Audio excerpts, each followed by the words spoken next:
Why are people cruel? Why do we hurt each other, even when we know better? Why does suffering exist at all? In this video, we explore where evil might come from biology and evolution, to ancient myths, religious ideas, and deep moral struggles. The answers are many, and none are simple. People's survival instincts come from deep-rooted biology. These built-in reactions put staying alive first, even before we can think things through. When we smell smoke, we might jump or run before we even realize what's happening. Our brains are wired to spot danger and to act fast, without stopping to reflect. Kin selection's a way evolution encourages care for close family. Animals often risk their own safety to protect their kids or relatives. Think of a mother bear fighting off danger to keep her cubs safe. That kind of response is common in many species when loved ones are threatened. It shows how strongly living things are wired to protect those who share their genes.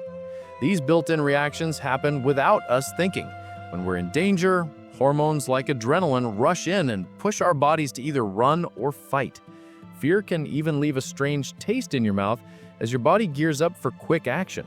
In those moments, we do not plan, we just react. People are much more likely to risk themselves to help close family, like siblings or their own kids, than they are for strangers. This happens even when the emotional bond is just as strong. The reason comes down to biology. Our bodies and brains are set up to protect our own bloodline. Family ties have a strong pull when danger strikes. But in today's world, our instincts do not always line up with what we think is right. Someone might hesitate to help a stranger in a dangerous situation even if they feel they should step in. That hesitation comes from deep survival programming that kicks in fast. What our bodies want to do can clash with what our minds believe is the right thing. The instinct to protect family shows up clearly in the body. When a child is upset, a parent's heart rate and stress levels go up too. Their body reacts to the child's fear, almost like they're feeling it themselves. This connection makes stepping in feel automatic, not really a choice, but something that happens because of how deeply they care. People likely learn to work together, even though our instincts push us to put ourselves and our families first. Working in groups helped everyone survive better than going it alone, so cooperation started to grow. Still, deep down, our first focus in a crisis is usually on ourselves and our loved ones. That basic instinct still guides how we act, from small gut reactions to big acts of sacrifice. Fighting over food, water, and shelter played a big role in shaping human aggression. In early times, staying alive often meant protecting what you had or fighting others to get it. People who were quick to defend or strike first had a better shot at survival. Getting to a water source could mean the difference between life and death. Over time, the pressure to compete trained our brains and bodies to respond fast to threats. Being alert and ready to fight or run became part of how we survived. Even the smell of rain might have triggered people to guard their land. In those days, holding on to what you had mattered more than being fair. Aggression also helped groups take land or goods from others. Winning these fights gave the winners and their families better chances to survive and have children. Losing could mean being forced out, going hungry, or dying. Back then, survival often meant someone else had to lose. Fighting over mates likely made people even more aggressive. Being seen as strong and in control of resources made someone more attractive and kept rivals away. Those seen as leaders or alphas often had more chances to have children. Fights to prove dominance could get rough and violent. We see something similar in our primate cousins. Chimpanzees sometimes team up and attack nearby groups to take their land and food. These attacks help them get more resources. Early humans may have done the same. Those who won got to keep the food and space. Those who lost disappeared. Even within groups, people competed for food, status, and partners. These struggles created pecking orders, and those at the bottom either had to give in or push back. A look from someone higher up could be enough to shut down an argument over who got the bigger share. Today's aggressive behavior, whether in business, road rage, or crime, still links back to these old instincts. Our brains, built to deal with threats fast, now fire off when we face money problems or social tension. Ancient patterns show up in modern settings. Even though our world has changed and survival is less risky for many, those same old drives are still in us. How we act, especially when competing, still carries the shape of our past. The way we behave today still carries the weight of that long struggle over resources. Old stories from around the world often imagine scary gods or monsters that stood for destruction and chaos. These figures helped people make sense of nature's dangers and suffering they could not explain. One example is Tiamat, a sea dragon from Mesopotamian myth whose body stirred up the oceans and fought against the gods. She made fear feel real, something you could picture and name. Many cultures created gods or monsters that stood for total destruction. In Egypt, Apophis was a giant serpent who lived in darkness and tried every night to swallow the sun god Ra, which would have ended the world. His rough scales scraped the boat Ra traveled in through the underworld, a sound that meant danger was near. In Greece, Typhon was a huge monster with 100 dragon heads that breathed fire. His steps shook the ground and filled the air with smoke. These figures gave a face to people's fear that everything could suddenly fall apart. People used these gods and monsters to explain disasters they could not control. A flood might mean a river god was angry. A sickness could be seen as a demon's breath. An earthquake might be blamed on giants fighting underground. When crops withered during a long drought, it felt like the land itself had turned against them. By blaming suffering on some willful being, people found a way to understand it, even if the answer was frightening. It gave them a story where they were part of a struggle, not just helpless victims. People created specific rituals to try to calm or fight off these scary forces. In Egypt, priests held nightly ceremonies where they chanted and burned wax figures of Apophis to help the sun god Ra win and bring back daylight. The firelight made twisting shadows that looked like the serpent they feared. In Mesopotamia, people said prayers to the gods asking them to hold back Tiamat's wild children so floods and storms would not strike. This kind of ritual battle against chaos was a big part of early religion. Why turn destruction into a character? Giving fear a face made it feel like something people could deal with. You can talk to a god, make an offering, or try to fight a monster, but you cannot argue with random fate. People hoped they could calm an angry volcano god or find courage in stories where heroes beat back the forces of chaos. Imagining these forces as beings made suffering feel less random and gave people something to push against. These stories warn people about how easily the world could fall apart. In Norse myths, Loki's sneaky ways and constant troublemaking would one day lead to disaster, like the release of the giant wolf Fenrir and a ghost ship made from dead men's nails. The sound of those nails being gathered was a sign that the end was coming. These tales reminded people that life was fragile and keeping the world in balance took constant effort and watchfulness. These early figures acted like mirrors, showing how people tried to make sense of pain and disaster. They turned random suffering into something you could see, name, and deal with through rituals. The smell of burnt offerings in old temples showed just how badly people needed to feel like they were doing something to face the chaos. These stories came from a deep need to picture destruction to something real, not just a vague fear. Ancient cultures often saw evil as one of two things, either a break in nature's balance or a punishment from the gods. In Egypt, the idea of Mot stood for harmony. If that balance broke, it could lead to drought and social collapse. Pharaohs were expected to keep order through rituals, and when they failed, the Nile might dry up early. In Greece, thinkers like Plato saw injustice as a sickness of the soul. Like how a sick body loses its health, a corrupt soul lost its sense of right and wrong. In Mesopotamia, people believed suffering came from angry gods. The Epic of Gilgamesh shows the gods sending disaster when people made too much noise. In one part, Enkidu dies painfully as punishment for killing the forest guardian Humbaba. When priests saw strange signs in animal organs or stars, they believed the gods were upset and needed to be calmed. One old prayer simply asks, "Why, my God, have you thrown me into darkness?" Hebrew scriptures often explain disasters as God's response to people breaking their covenant with Him. In Deuteronomy 28, good times are promised for obedience, while disobedience brings curses, failed crops, war, and exile. In the book of Job, Job's intense suffering must mean he has secretly sinned, which shows how common that belief was. The book of Kings tells how Jerusalem was destroyed as a sign of God's anger toward idol worship, with even the temple burned to ruins. In ancient China, Taoism saw evil or disorder as straying from the natural flow of the Tao. When yin and yang fell out of balance, it could lead to things like crop failure or unrest in cities. Confucian thought linked wrongdoing to not following proper rituals, which they believed held society together. Official records connected natural events like earthquakes and eclipses to heaven's anger at a ruler's mistakes. Meanwhile, legalist thinkers believed people were naturally selfish and needed strict laws and harsh punishments to stay in line. Zoroastrian beliefs saw the world as a battle between two great forces, Ahura Mazda, who stood for order and goodness, and Angra Mainyu, who stood for chaos and destruction. Disasters like plagues and earthquakes were seen as attacks from the dark side. To fight back, people took part in cleansing rituals, trying to stay pure and keep evil away.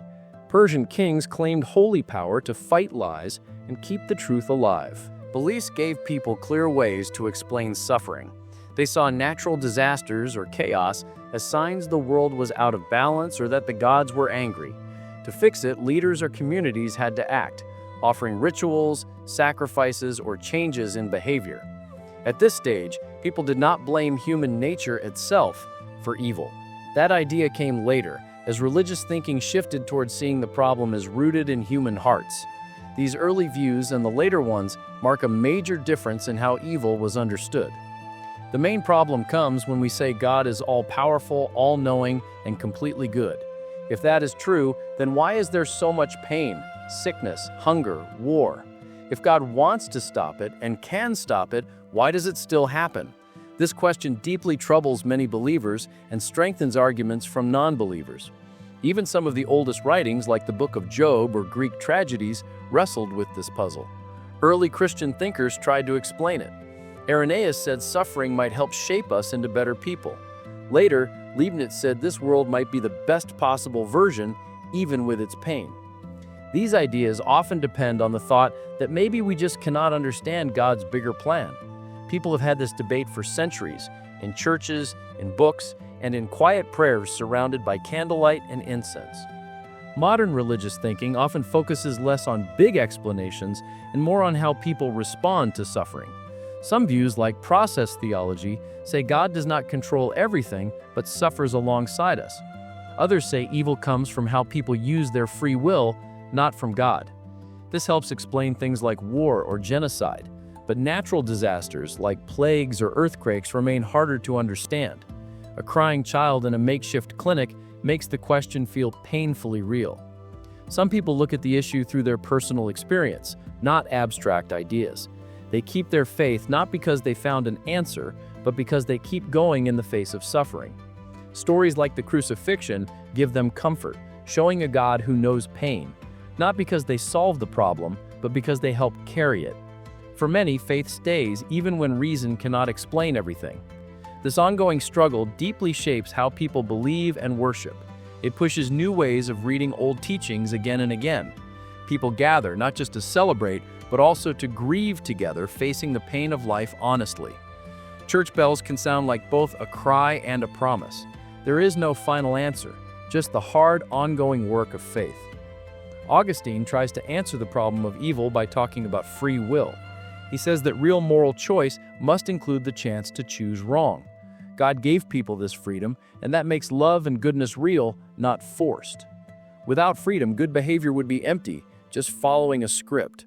History shows again and again how people misuse their freedom. We harm each other on purpose, for gain, out of anger, or just because we want to. Think of Cain killing Abel out of jealousy, even after God warned him. Augustine says these choices come from a damaged will. And God allows this kind of freedom because it is the only way real freedom can exist. This freedom sets humans apart from objects or animals. A stone just falls. A lion hunts because it is wired to. But people think, weigh their options, and sometimes choose to do what they know is wrong. Augustine even saw this in infants, how they push boundaries on purpose. We are responsible for our choices because we make them knowing the difference between right and wrong. Augustine says that God's ability to know everything in advance does not cancel out our freedom to choose. God sees all events, including our choices, but that does not mean He causes them. Just because God knows someone will steal does not mean He made them steal. The thief still chose freely and is fully responsible. God watches the story unfold, but does not write the script. What people do is still up to them. So, Augustine believes evil starts with people misusing the freedom God gave them. He says that natural disasters and disease may be connected to the way humans broke the original order of creation. But moral evils, like cruelty or betrayal, come straight from human choice. The blame is not on the Creator, but on us, the ones who took freedom and used it to do harm. Like a gardener who gives good soil, God offers the space to grow. But what grows is up to the seed. This view puts the weight of responsibility on people. Most suffering, Augustine says, comes from human choices, ours or others. To blame God is to miss the key truth. We have freedom, and with it come real consequences. For Augustine, this is the only way to keep believing that God is good and fair in a broken world. This kind of freedom is serious. It means each of us carries the duty to act with care because what we choose shapes the world we live in. Augustine's idea of original sin says people are born with a deep flaw passed down through generations. It twists our ability to want what is truly good. Everyone comes into the world already leaning away from goodness. This shapes his very dark view of what people can do without help from God. Even babies, he said, show jealousy and selfishness from the start. This built-in flaw shows up in what he called concupiscence, or the craving for lesser things instead of God. It makes us chase quick pleasure, praise, or power instead of lasting truth. Augustine believed all people share this brokenness. Our choices are never fully clean. Even when we try to do right, pride or selfish motives can sneak in. The story of Adam and Eve disobeying God lays the groundwork for Augustine's view of sin. He saw their first mistake as something that broke human nature in a deep and lasting way. Everyone born after them, he believed, carries the weight of that first wrong. It shows up in our suffering, our confusion, and our bent will. We come into the world already off track. To explain this, Augustine told a story from his own life about stealing pears as a teenager. He didn't need them, and he didn't even want to eat them. He just wanted to do something wrong for the sake of it. That pointless, thrill-seeking theft showed him how sin pulls people toward harm for no good reason. It wasn't about the fruit. It was about choosing the wrong path just because he could. Augustine believed that people can't consistently choose what is truly good on their own. Our nature is off course. We go after the wrong things or use good things in the wrong way. It's not that our will is gone, but it's damaged, like a compass that points the wrong direction. Just trying harder is not enough to fix this. Augustine felt this deeply in his own life before he turned to faith. That is why he saw original sin as the reason people so often fail to do what they know is right. It helps explain why we fall short even when we want to do better. This belief highlights how much we need help from God, not because we're lazy, but because we're lost without it. Real change, he said, takes grace. The pull of our broken nature stays strong without it. In the end, asking why evil exists touches every part of what it means to be human. From our biology to our myths, from ancient theology to everyday choices, we are shaped by our struggle with harm and suffering. Some answers blame instinct, others point to choice, and still others look beyond us, to stories, to spirits, to something divine. There is no single cause, but by trying to understand evil, we better understand ourselves and the world we are trying to build or rebuild every day.